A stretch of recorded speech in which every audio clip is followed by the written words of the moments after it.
Hello friends, सभी को good morning. और 12th क्लास यूपी बोर्ड में जो आपका सदिश बीजगणित स्टार्ट है, सदिश और अदिश चैप्टर है, उसकी जो पहली जो एक्सरसाइज है पहली और दूसरी उसे हम करा चुके हैं। और इसकी जो थर्ड एक्सरसाइज है 10.3 उसके जो पहले 10 क्वेश्चन कंप्लीट हो चुके हैं, उसका आज 11th क्वेश्चन हम स्टार्ट करते हैं। तो आप देख रहे हो कि दर्शाइए कि दो शून्योत्तर सदिश। शून्योत्तर सदिश का मतलब होगा कि वो शून्य सदिश है, उनका मॉडुलस की वैल्यू कितनी है? शून्य। ये मैं ए व बी के लिए हमें सिद्ध करना कि ये जो है इस वाले सदिश पर क्या है? लंब है। अगर ये इस पर लंब है तो इनका डॉट प्रोडक्ट क्या होगा? 0। तो देखिए, तो इनको निकालते हैं डॉट प्रोडक्ट। तो हमारे पास है ए सदिश बी सदिश प्लस बी सदिश ए सदिश, और इस सदिश का हमें डॉट प्रोडक्ट निकालना है दूसरे वाले सदिश mod A B minus mod B A. इन दोनों का हमें डॉट प्रोडक्ट निकालना है। तो निकालते हैं। सबसे पहले इसकी मल्टीप्लाई इसमें होगी plus plus plus, mod A की मॉड ए में होती है तो आप जानते हो मॉड ए का स्क्वायर, और B dot B, B dot B. उसके बाद में प्लस माइनस माइनस, और मॉड ए की मॉड बी में होगी mod A into mod B, और आपका आएगा B dot A, B dot ए।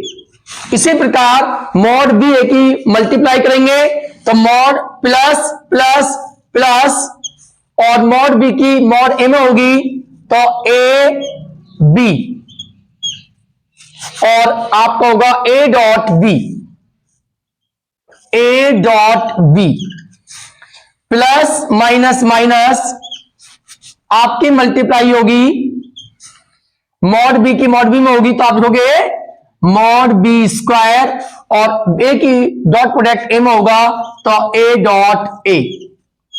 इस प्रकार सबसे पहले आपने डॉट प्रोडक्ट किया, उसके बाद इक्वल टू आप जानते हो मॉड ए स्क्वायर, बी डॉट बी क्या होता है? मॉड बी का स्क्वायर।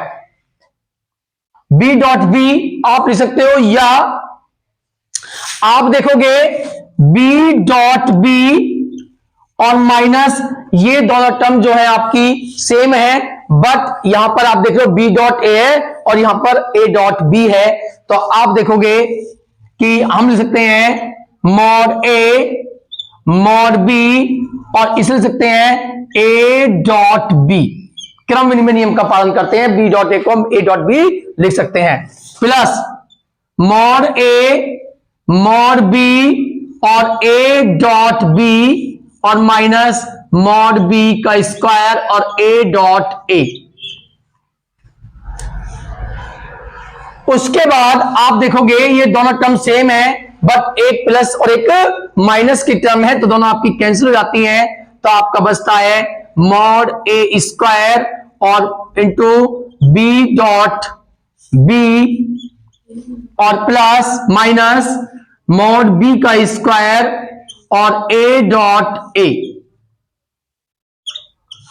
आप इसे भी मॉड ए स्क्वायर और इसे भी आप सकते हो मॉड बी स्क्वायर। इसी प्रकार मॉड बी स्क्वायर और इसे भी सकते हो मॉड ए का स्क्वायर। ये दोनों टर्म भी कैसी है? आपकी सेम टर्म है, ये भी आपकी कैंसिल हो जाती है। तो इस प्रकार आपका आता है 0। तो आप देखते हो इन दोनों सदिशों का डॉट प्रोडक्ट 0 है, अतः ये परस्पर लंबवत हैं। अतः दोनों सदिश परस्पर लंबवत हैं। ये आपका क्वेश्चन नंबर 11 कंप्लीट हुआ। इसके बाद आपका है क्वेश्चन नंबर 12। तो क्वेश्चन नंबर 12 देखते हैं कि 12 किस प्रकार होता है। पहले आप स्क्रीनशॉट ले सकते हो।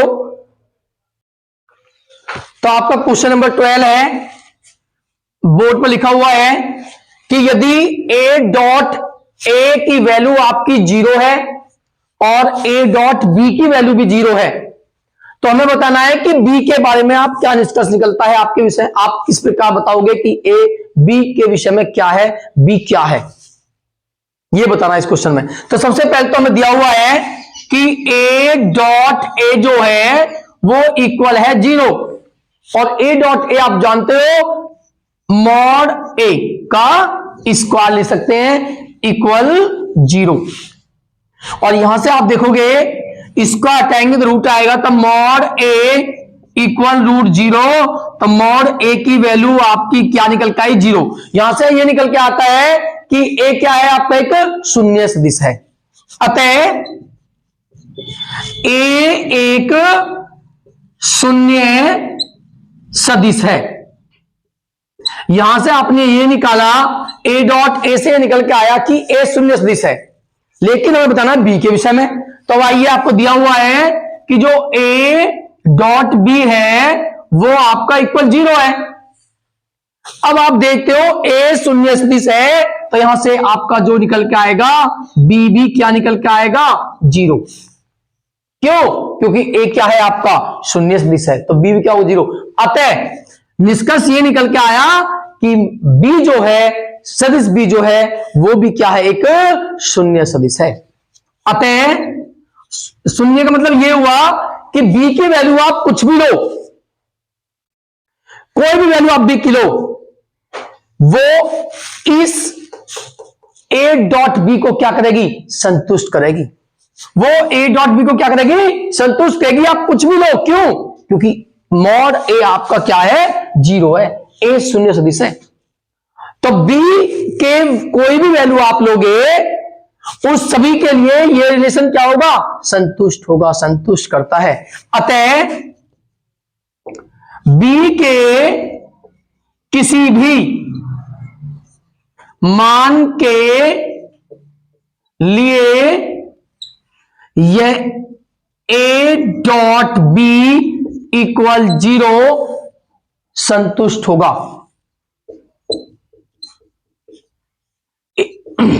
इस प्रकार ये क्वेश्चन नंबर 12 है। आप ए की वैल्यू कुछ भी लोगे, आप क्योंकि ए आपका 0 है, आप बी की वैल्यू कुछ भी लो, ये ऑलवेज क्या होगा सेटिस्फाइड होगा, संतुष्ट होगा।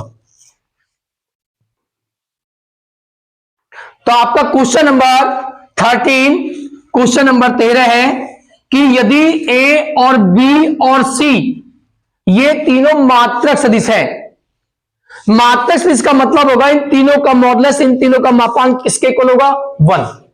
तो कह रहा है A plus B plus C दिया हुआ है 0 के इक्वल है, तब हमें A dot B plus B dot A plus C dot A का मान निकालना है।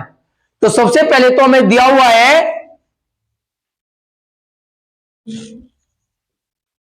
कि मॉड ए बराबर मॉड बी बराबर मॉड सी तीनों ही मात्रक सदिश है, तो तीनों ही किसके इक्वल होंगे 1। तीनों का मापांक, तीनों की वैल्यू किसके इक्वल होगी 1 के।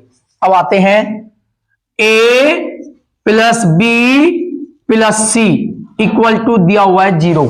हम करते हैं अदिश गुणन, पहले ए से करेंगे फिर बी से और फिर सी से। ए से अदिश गुणन करने पर,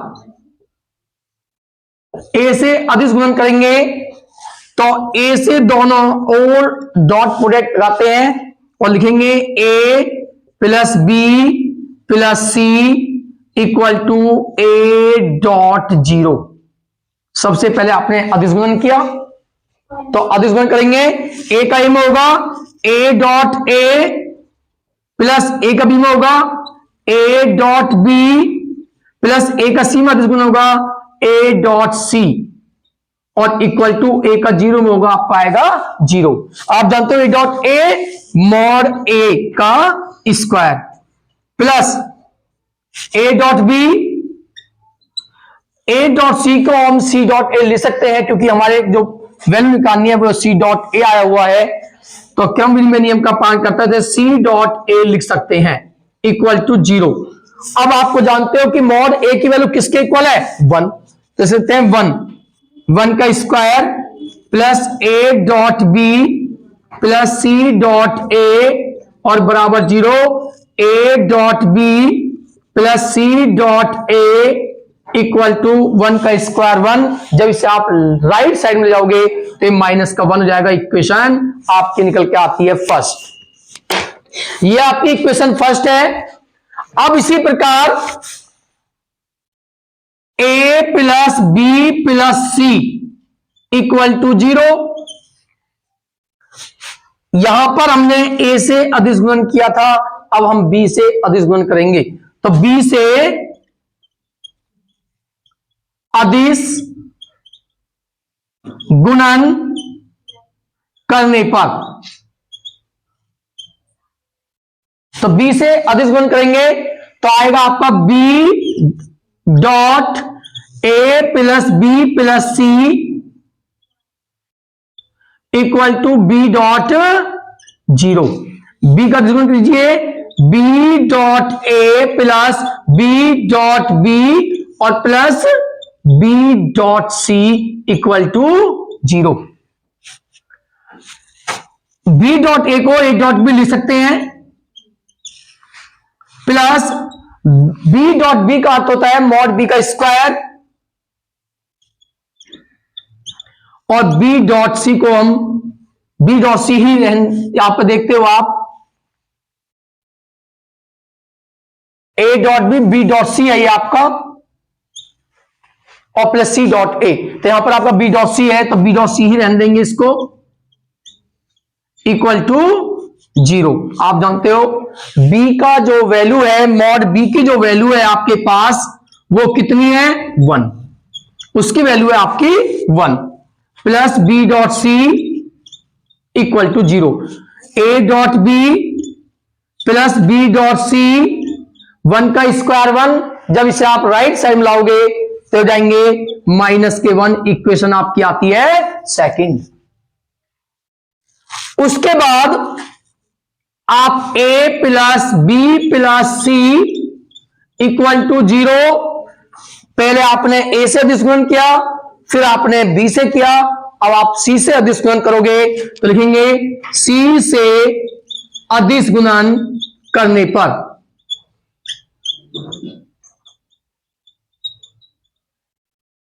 c से अदिश गुणन करने पर तो आप लिखोगे c dot a plus B plus C equal to c dot 0। तो c की a में डॉट प्रोडक्ट होगा तो आपका आएगा c डॉट a,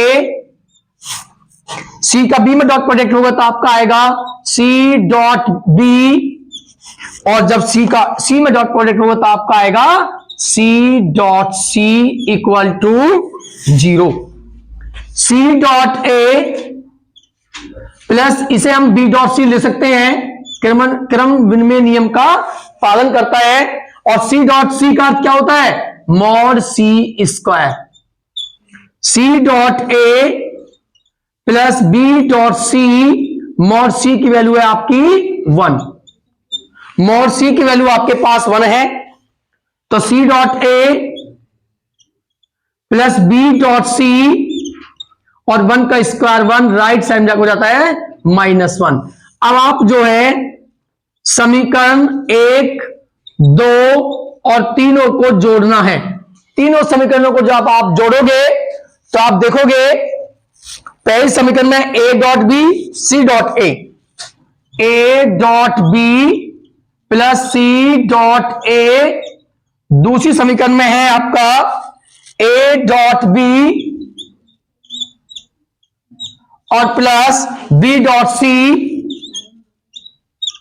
और तीसरे समीकरण में आपका है c dot a plus b dot c, और राइट साइड में आपका है -1 -1 तो माइनस के हो जाएंगे आपके पास 3।